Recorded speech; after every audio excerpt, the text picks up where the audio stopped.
moi je pense que ki fii ku fi mënta ñëw li nga fiy fekk du résultat du leneen du jàngalekat du leneen déedéet yow kay la nga war a uuti mooy lu ëpp lañ fi fekkoon. Et je sais que l'homme qui sera là demain sera à la hauteur de la tâche. Donc là je rassure l'association des parents d'élèves APE Ndiaye defe naa ne foofu boo leen tëddee nelaw leen sant leen yàlla. Quant aux élèves, je vous demande d'être toujours comme vous étiez. Il faut jamais baisser les bras. Faut jamais, c'est comme disait le laboureur et ses enfants. Si vous connaissez la récitation, il faut jamais baisser les bras. Ces gens-là que nous invitons à venir ici, Dame Dia, Madame, etc. Il est là avec sa dame qui est professeur d'histoire et de géographie.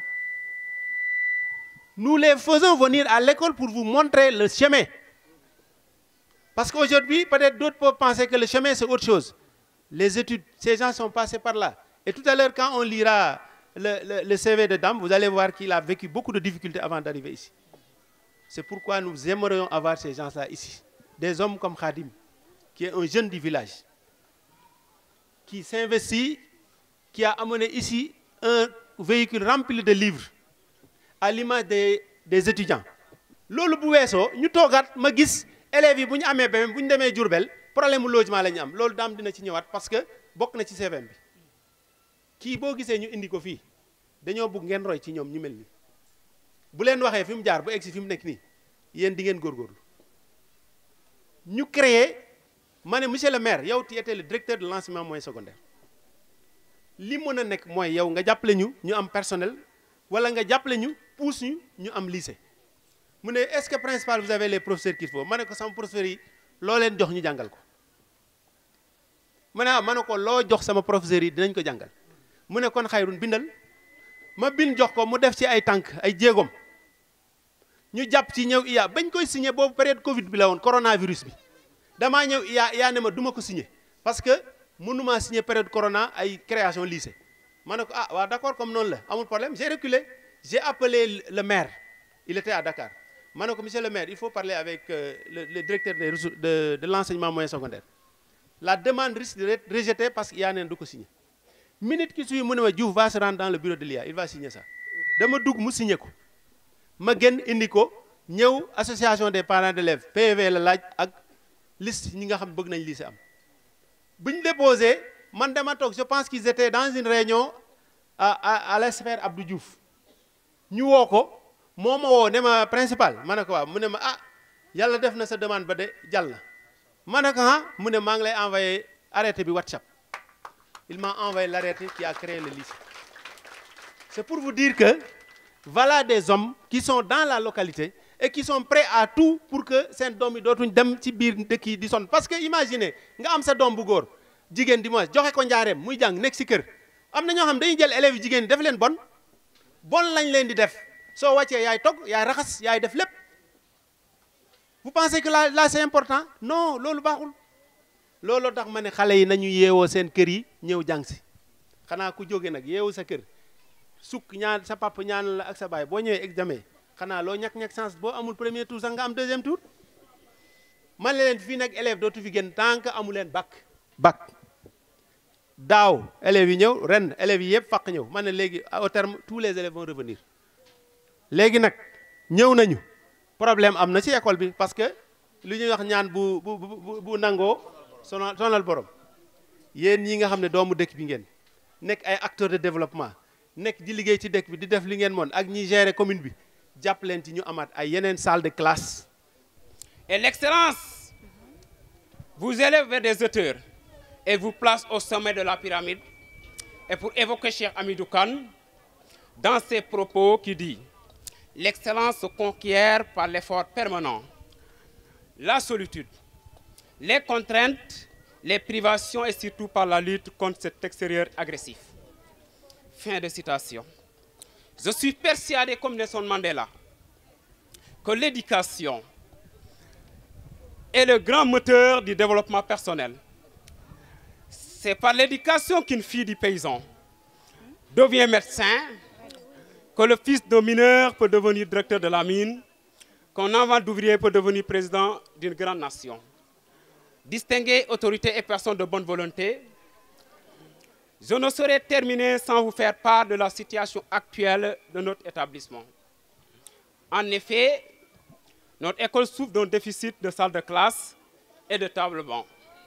Messieurs et madame, nous sommes conscients qu'il faut des moyens pour rendre notre école moderne. Cependant, nous vous rappelons que l'éducation n'a pas de prix, mais elle a un coût. Car, comme disait le président Abraham Lincoln, si vous pensez que l'éducation coûte cher, essayez l'ignorance. Merci de votre aimable attention et vive les journées culturelles du lycée Extrême Taïba Moustapha. Merci beaucoup, merci. Le coordonnateur infatigable, mais Issam ngi jaajëfal di sant au passage, comme l'a si bien dit monsieur le principal à l'entame de ses propos, ñu ngi remercier itam di jaajëfal monsieur Diallo parce que ñoom ñoo nekk di encadrer xale yi ci gouvernement scolaire. Seigneur cant ak ngërëm ñeel na la yaag monsieur Diallo. Bu loolu wéyee dañuy woo le président du gouvernement scolaire. Je veux nommer monsieur Ndiasse John par rapport à son discours. Mesdames et messieurs, nous profitons de cette occasion pour adresser nos doléances aux autorités en charge de l'éducation dans notre commune, aux bonnes volontés aussi pour l'amélioration des conditions d'études. Je tiens à vous signaler que nous avons un déficit de salles de classe, de tables-bancs. Nous voudrions une extension du réseau Wi-Fi, des matériels pédagogiques et didactiques, des matériels sportifs. Nous voudrions aussi améliorer l'espace scolaire afin de le rendre beaucoup plus attrayant, la réhabilitation de nos toilettes. Nos professeurs méritent surtout une salle beaucoup plus confortable, sachant que le corps professoral constitue un intrant de qualité dans un établissement scolaire. Ces vaillants soldats de la CRE qui se soucient tant de notre réussite nous servent de rôle modèle à travers leur comportement, leurs conseils pendant le déroulement des enseignements apprentissages. Mesdames et messieurs, je ne saurais terminer mon discours sans pour autant adresser mes remerciements à l'endroit de notre parrain qui a ménagé aucun effort pour la réussite de nos activités. Aucun mot ne nous est assez fort pour vous exprimer notre immense satisfaction et profonde gratitude. À monsieur le maire pour son attachement indéfectible à l'éducation, nous lui tirons un coup de chapeau. À monsieur le principal, ses capacités managériales, son esprit d'ouverture envers son personnel administratif et le corps professoral, mais aussi et surtout les conseils qu'il ne cesse de nous prodiguer. Nos élèves font de lui un homme d'une largesse et d'un humanisme légendaire. Nous vous en serons jamais redevables. Merci bien à l'amicale des élèves de notre commune, qui est une structure très dévouée pour la cause de l'éducation. Je remercie au passage nos professeurs coordonnateurs qui ne cessent de nous inculquer des comportements de futurs dirigeants. Je termine par remercier tout le bureau du gouvernement scolaire qui a travaillé d'arrache-pied pour rendre ces journées mémorables. Ndiasse John, président du gouvernement scolaire, que la fête soit belle. jàngalekat yi dañuy def li leen war, élèves yi itam dañuy def seen wareef.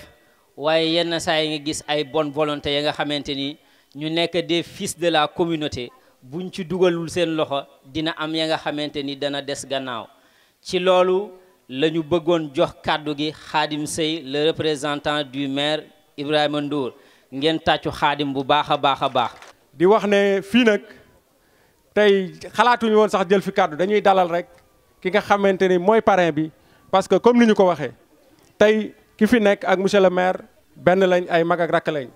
kon ñu ngi koy dalal di rafetlu bu baax taxawaayam, parce que monsieur le maire dafa am lu mu gëm, mooy que ni képp ku dëkk ci commune bi war nga ñëw jàpp ak moom ci liggéey bi. su defee loolu dañuy tàmbali rek di leen wax ne dégg nañ aussi kàddu yi monsieur le principal wax na ko, je pense l'encadreur rebondir na ci, et aussi le président du gouvernement aussi wax na ko par rapport au déficit. Vraiment loolu c'est une doléance boo xam ne yàgg na egsi ci ñun te bokk na ci suñuy priorité, que ça soit au niveau des salles de classe. yow xam nga le maire mi ngi ci ak li mën, malgré que moyens yi peut-être suffirul, et que le lycée aussi ku ne xam na ne compétence bu romb la commune de Diourbel la mais teewul comme ni nga ko waxee suñu loxo du ci mës a jóg te lépp lu ñu mën dinañ ko ci def.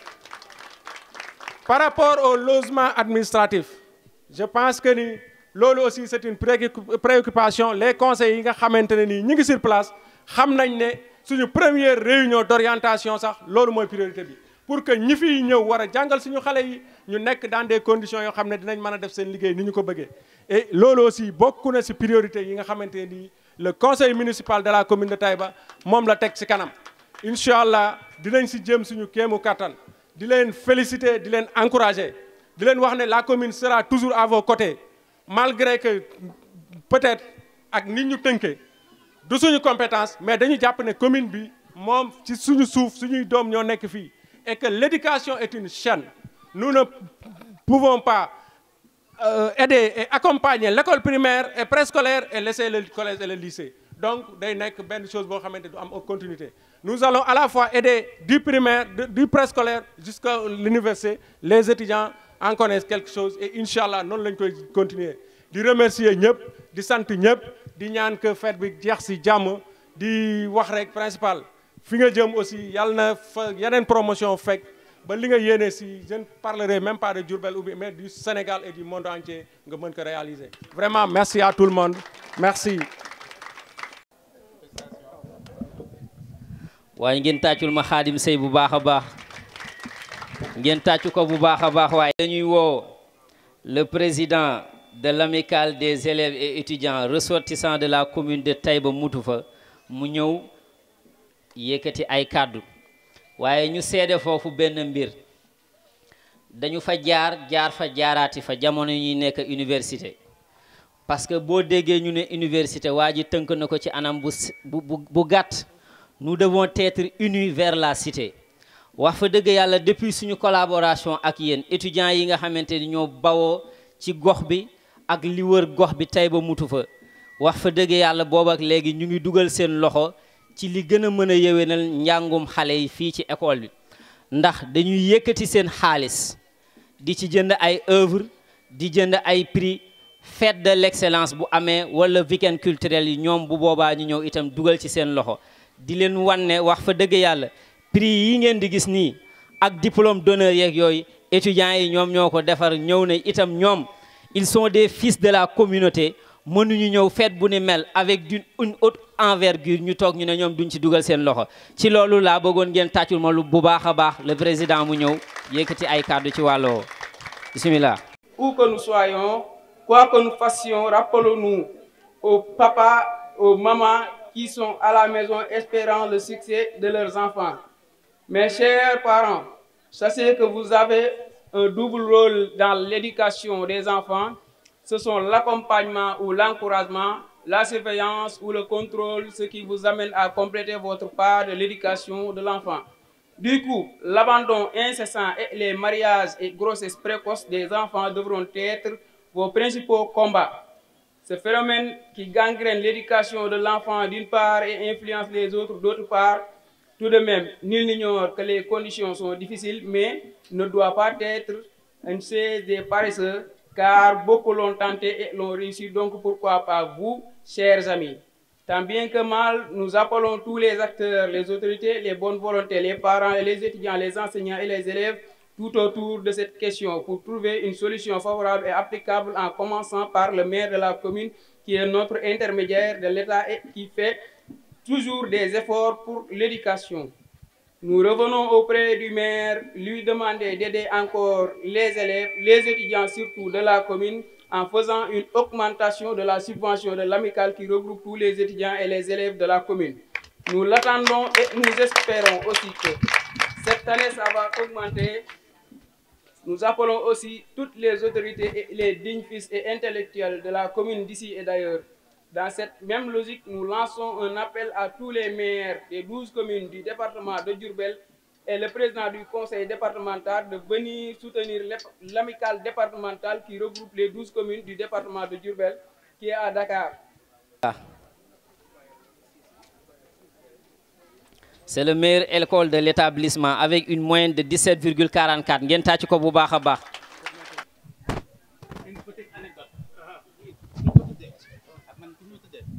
nday ak baay. macha allah yal na la yàlla def ma seen yow yëpp yàlla seen borom yal na la yàlla du courage et puis xale yi aussi nii rek la il faut continuer à travailler je pense que le président de l'amicale l'a dit seen maam Abdoulaye Wade wax na ko il faut toujours travailler beaucoup travailler encore travailler amul secret liggéey la rek yéen vous avez la chance d'être ici à Taïba Moutoufa di jàng seen proviseur wax na leen ko di ñibbi seen kër ñun biñ ciy toll je parle sous le contrôle de mon doyen Alla Faye fii lañ daan jógee dem Njaareem am na ñu bàyyi ci ñun peut-être condition yañ fa fekk moo tax ñu bàyyi donc yéen bu ñu amee chance tey ñu leen di encadrer loo yeewoo ne yaay jox ma sama kii ma jàng wala papa jox ma jàngi loolu vraiment chance la pour yéen ñu ngi leen di encourager ne leen góorgóorlu leen bu soobee ëllëg lii ma doon wut li mu ñu doon faccoo wala Ibrahima du am bu ëllëgee yéen a koy bu soobee yàlla te li koy maye mooy ngeen jàng tey donc ñu ngi leen di encourager ngeen jàng yàlla taxawu leen parce que Moustapha sallallahu alayhi wa sallam merci beaucoup. amiin incha allah. asalaamaaleykum mbooloo mi ñu profito ci occasion bi ngeen di jox pour remercier l'ensemble du corps professoral, remercier les autorités qui sont là ici présents. Je veux nommer Khadim Sey, représentant le maire de la localité. Et j'en profite aussi pour citer Mara Diop, attaché de cabinet du ministre Dame Diop, et tous les autres invités qui sont là, sans oublier le parrain, El Hadji Dame Diop, qui est un ami de longue date. On a partagé beaucoup de choses. La compétition électorale ne peut en aucune manière nous diviser et nous divertir. Donc, occasion que tous les enfants et tous les adultes qui sont là doivent saisir cette opportunité. Les trois postulants sont là présents. El Hadji Dame Diop, Alla Faye, Khadim Sey, un neveu de Alla Faye et un neveu de Dame Diop. Donc, li ñu boole moo ëpp doole di en profiter di ñaanal xale yi di ñaanal élèves yi ne ñu saisir lii mooy lan ñun amul woon lii ñun buñ doon dem Diourbel da ngay xëy fajar dox boo xëyee doo am ndékki doo xam ku la defal lii ku ngeen bu ngeen amee chance ba am personnel administratif ay Ndiaga Gueye ay Bam Thierno Faye ñëw ci dëkk bi ñibbi ci dëkk bi dëkk ci dëkk bi di encadrer seeni doom seen autorité ña ci dëkk bi étudiants yi leen jiitu du indi bibliothèque fii di ko fi def ngeen mën a lire ngeen saisir cette opportunité là. Taïba li ñu bëgg mooy ëllëg ci ñiy diriger Sénégal ëllëg ñu am ci ñu bokk Taïba Moutoufa kooku défi boobu la ñuy ñaan ngeen mel ne ko ñu ngi gërëm ñëpp di sant ñëpp di encourager nag ki nga xam ne nii moom laa am opportunité jox ko prix bi yàlla na prix bi doon sa njiglaay yàlla bu mu doon sa njëkk prix yàlla ci yeneen topp yàlla ci yeneen topp te soo ci jógee nga am diplôme yu barkeel sa njaboot barkeel commune de Taïba Moutoufa ñu ngi remercier tout le monde. jërëjëf. auzu billahi mina seytaani rajim bismillahi rahmani rahim. jërëjëf Cheikh Sidi Mokhtar. jërëjëf Cheikh Sidi Mokhtar. ñun Cheikh Sidi Mokhtar moo nu yar bañ toll ni ñu toll. alhamdulilah. kon donc damay faral fu ma dem bu may yëkkati kàddu rek dama koy sant ci ni ma defal. di remercier ak féliciter mboolem enseignant bu fi nekk rek ak professeur bu fi nekk. waaye nag di sant suñu camarade suñu xarit muy sëñ Dame Dia mi ñu jox opportunité pour ñu ñëw fii. mu invité waale ñu amoon fi ndaje mu invité waale ñu nañu bu ñu sañoon ngeen ànd ñu dem fa. Dame félicitations encore mais je vous remercie encore. di sant nag sama benn wóllëre sama xarit muy Ibrahima Ndour le maire ak son deuxième adjoint au maire. di sama collègue di président conseil communal fii may président conseil d'arrondissement fii. donc dinaa ko sant bu mu ko fekkee ci jataay bi. di wax ne comme ni ko Alla waxee rek dama ne woon duma fi sànni kàddu comme dañu ma jox opportunité bi lii ça représente quelque chose. am na lu muy jàngal ndaw ñi. muy tey ñett ñi doon compétir ñëpp ñi ngi ñuy toog. donc communion boobu mooy wane ne politique du animosité politique du adversaire waaye bokk ñàkk gis-gis la rek. bu jotee pour développement bi ñoom ñëpp dañuy tourner autour d'une table. tey moo war a lii di ko santaat di ko gërëmaat di leen wax ne lii rek la tey jàpp naa ne xale yii nga xam ne tey ñi ngi leen di jox prix yii lii ab jàngat la boo xam ne war ngeen cee war a sukkandiku pour gën a renforcer seen éducation pour gën a renforcer seenu njàng waaye pour gën a jox gëdd ñi nga xam ne ñi ngi leen di jox xam-xam bi dañuy bàyyi seen activité di bàyyi seen lépp di leen toog di leen jubbanti di leen tatagal di leen teg ci yoon léegi li ñu bëgg rek mooy ni ko àlla waxee ëllëg gi si biir bu ñu ne président de la république dama koy faral di wax nag man dama naan sama génération suñu ne président de la république ci année yi ñu jëm damay ñaan nag nay jóge Ndindi kon donc te Ndindi nag ci arrondissement Taïba la bokk waaye nag na jóge commune Ndindi nag àlla maa ngi sant ñëpp di gërëm ñëpp di leen remercier di leen jërëjëfal di leen baalu àq jërëjëf. bi ñuy nekk campagne électorale bu añee ba pare fu mu jaar am ci seetam jóge Yamal ñëw Taïba bu toogee une semaine 2 semaines dégguma dina fexe ba am téléphone woo ma ne ma ci loo nekk dama ngeen tàcc lool bu baax a baax. dama ne papaam bu école tëjee nag ma ko may kii abal mu ñëw vacances sama kër vraiment góorgóorlu bu ma ñëwee fekk aussi nga bokk ci les meilleurs élèves dinañ la toppatoo incha allah jërëjëf nuyu ma sa papa dégg nga merci beaucoup. mbooloo mi di ci jëlaat kàddu gi di dalal suñu frère Mara Diop bi nga xam ne bi ñuy jël kàddu ñëwul woon ak ñi mu àndal Ali Lom ak suñu tonton Alla Faye di soññaat rek suñu rakk ak suñu jarbaat yi nga xam ne ñoom lañ jox prix tey di leen xamal ne su principal Diouf defee li ko war ànd ak autorité yi ba ñu am collège ba am lycée lii rek ngeen leen mën a sagale mooy opportunité bi ñu am nii di xëy di wàcce seen kër ngeen fexe di def résultat yoo xamante ne nii mooy koy sa jëmmal comme ni mu ko waxee si biir waxam résultat yi dafa bokk ci liy dëgëral lycée bi kon ñu ngi leen di féliciter di leen encourager di wax ne aussi ñi nga xam ne jotuñu am prix ñu xam ne démérité wuñ te lii soññ lay doon ñu redoubler d'effort incha allah deuxième semestre ñoom ñu am cadeau comme ni ko seen morom yi amee merci beaucoup.